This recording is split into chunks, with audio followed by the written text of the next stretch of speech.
Hi, dancers. Welcome to my guide to strengthen your turns. I really find these exercises beneficial to help get your turns stronger and more powerful. The first thing that we're going to do is some core exercises. We all know core is very important to be able to stabilize our turns and have control and keep that balance going. These are called 100s.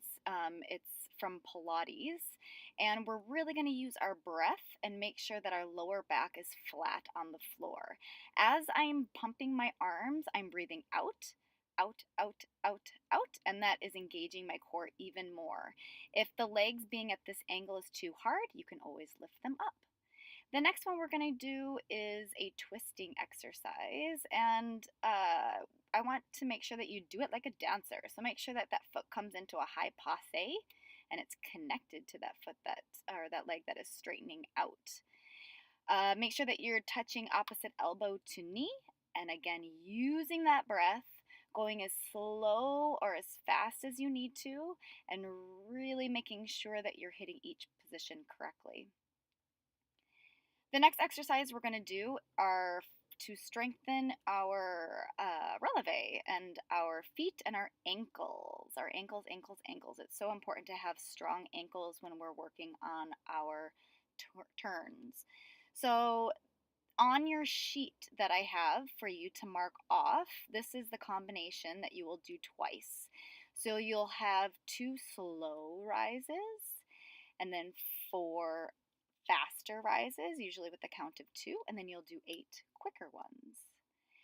And to make sure that you keep challenging yourself and making it harder, you can start by doing it on the floor like this. And then you can also do the whole thing with your arms in 5th position. As you're doing this deep plie, make sure that you're engaging your core and your shoulders are right above your hips. So they're in line, stacked on top of each other. Now, to make sure that we're doing this correctly with the right form and we're not sickling our feet, we can put a tennis ball or a golf ball behind our ankle bones and make sure that it doesn't fall out. And when you're doing this, your big toes are engaging. So as you releve, you want your all your weight to be on your big toe. So your big toe knuckle is really digging into the floor, and every other toe is kind of obsolete. To bump it up even more and progress it even harder, you can do it on a yoga block or on stairs, something where your heels will hang a little bit lower than parallel to the floor that you're standing on.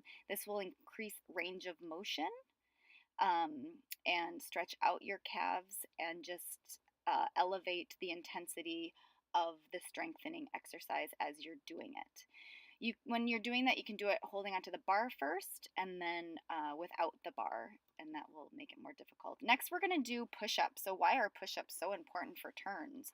Because we need to have a strong back. So as you're doing your push-ups, I want to make sure that your shoulders are down and your elbows aren't going straight out to the side, but they are diagonally going down. If being on your toes is too hard for you, you can go down to your knees and do them there. Ultimately, we want to do 15 in a row on our toes. So if you have to modify at the beginning, that's okay. Just work your way up. The next exercise I find really, really super beneficial to the correct form and just getting everything in line to then do turns. So notice both legs are bent. My front foot is flat and my back heel is up when I do my prep right there. And then I'm sliding my foot with control forward. That foot that goes into passe is meeting my other ankle and sliding up my legs with contact of my supporting leg. So really making sure that that's happening and you're getting your passe nice and high by using your hamstring and not having your hip come up. Using that supporting glute, squeezing your abs, and really making that tight, strong position in passe. So the first time we go around, you're not going to go into releve with that supporting leg, but the second time we go around, we will increase the intensity and rise. Making sure that as we're doing this, everything's slow, controlled, and with strength and concentration. And if you do end up falling out of your passe and your hold, fight for it. Fight for it because you've got to learn how to fight for it if you're turning, right, to correct yourself. So don't just fall out of it and be a limp noodle and be like, oh, right?